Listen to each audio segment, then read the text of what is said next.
Welcome to the Unmute Your Midlife podcast, where we take you from foggy and forgotten to focused and lit up.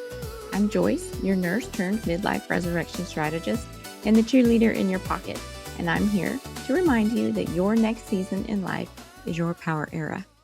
If you're the woman that everyone counts on, the fixer, the listener, the one who handles it, and you're exhausted in a way that sleep just doesn't fix anymore, this episode is for you. Because at some point, being helpful has quietly turned into being responsible for everyone else's emotions. And that's not strength, that's overfunctioning. I want to talk about something that gets taken for granted, and that is the emotional labor that most women expend in their families.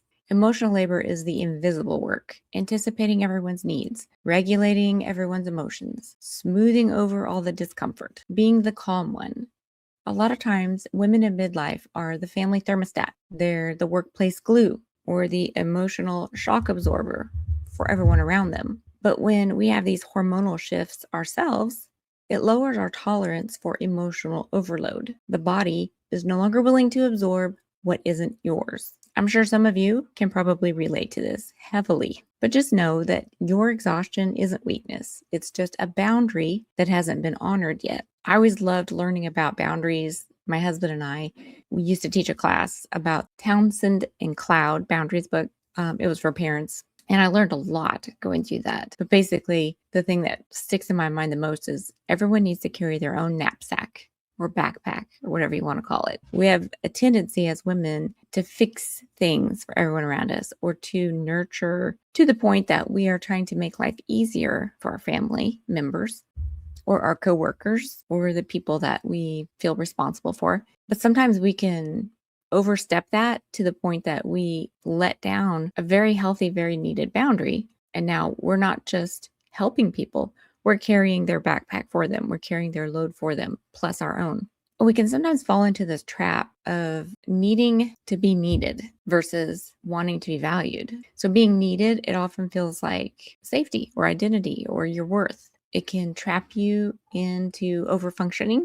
It can prevent reciprocity. If you're always the one taking initiative, taking the first step, handling things, you don't really give those people the opportunity to do stuff for you. It can also create some resentment. If you're always the one doing everything, you can get resentful, feeling like you're being taken for granted, or they can get resentful, feeling like you never accept their help or you never want their help, or maybe they take it as you don't trust them to help.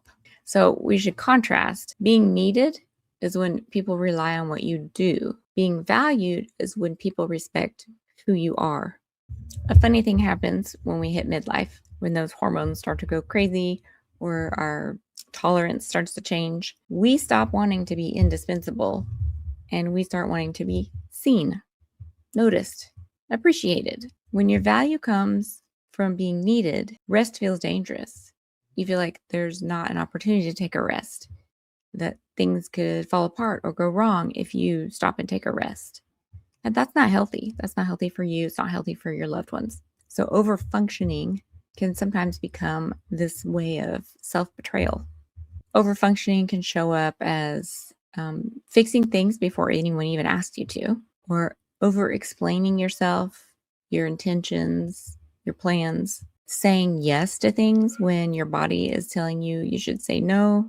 For instance, don't volunteer to bake 200 cookies for your church if you've got a very full work schedule. Not that I know anyone that would do that. No, I'm kidding. Once you hit midlife, the body starts keeping score. It starts to rack up. How much fatigue are you experiencing? How much irritability? How much anxiety? How much numbness? I know I've been guilty of getting to the point where I get numb. Not so much now that I'm aware, but definitely a year or two back, I can say that I would get to the point where there was always so much chaos and so many crises going on that when you told me one, I would just be like, okay. I mean, I didn't know how to process it, didn't know how to feel about it. To me, it was just one more thing on my list that I had to take care of. So this is why it's important to have some healthy boundaries. And remember that boundaries are not you withdrawing. They're you setting up a way of showing other people what self-respect looks like. You're also respecting them. You're allowing their autonomy to have a say in situations as well. So serving others should not cost you access to yourself. Some practical shifts that you might have to start making so that you're not getting stuck in this self-betrayal mode of overperforming, overfunctioning. You could pause before responding. When people ask for volunteers, stop and think for a second. Take the time to open your calendar and look at it and see, what do you have coming up? What's your schedule going to look? How much sleep are you going to be able to get over the next few nights? You can let discomfort exist without feeling like you have to fix it. Be okay with people being uncomfortable with your answer, or be okay with people having to be like put out. It's okay if your family doesn't get their favorite meal Sunday afternoon because you want to make something quick instead. It's okay if you have to tell one of your friends, yeah, I can't do girls' night out. I have something more pressing I need to do that night. Even if that more pressing thing is you need to stay home and take a bath and go to bed early. The next thing would be replacing the words, I'll handle it, with, let me think about that.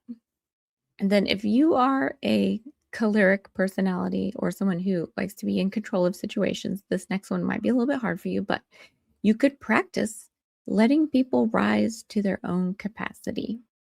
Maybe your husband really can fix dinner for the kids when you have something you want to go to on a weeknight. Or maybe your teenagers really can do their own laundry if you're going to go out of town for the weekend with your husband.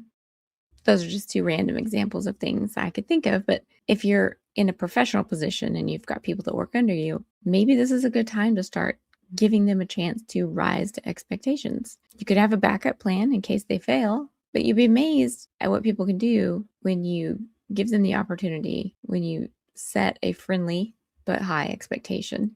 You might find out that you don't have to do it all, that there are people around you who can also take some of that load.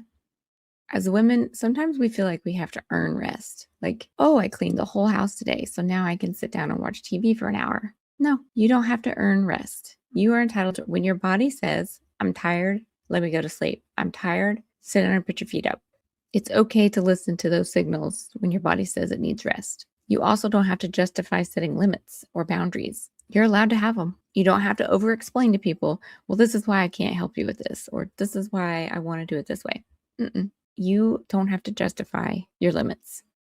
You also don't need to be everything to be enough. You're allowed to make mistakes. You're allowed to say, that's not within my capacity right now. Sorry. There was a cute movie that was out. There's a movie I watched, a movie with Sarah Jessica Parker. Not a highly rated movie, is just a rom-com, but it was called, I Don't Know How She Does It. This was from 2011, so 15 years ago. And I haven't watched it since probably 2012. So I don't remember all of it. I just remember she was always juggling everything. And she was like a financial guru of some kind. And she was always available for her boss, to the point that she wasn't available for her husband or her kids or herself. And she, I think, has like this moment where she has to decide, am I going to put my family first? Am I going to put my job first? Where do I fit into this? Like I said, it was kind of an average movie, but I just remember that part standing out, that the struggling to balance it all. Obviously, she was not in menopause yet because she has a 2-year-old in the movie.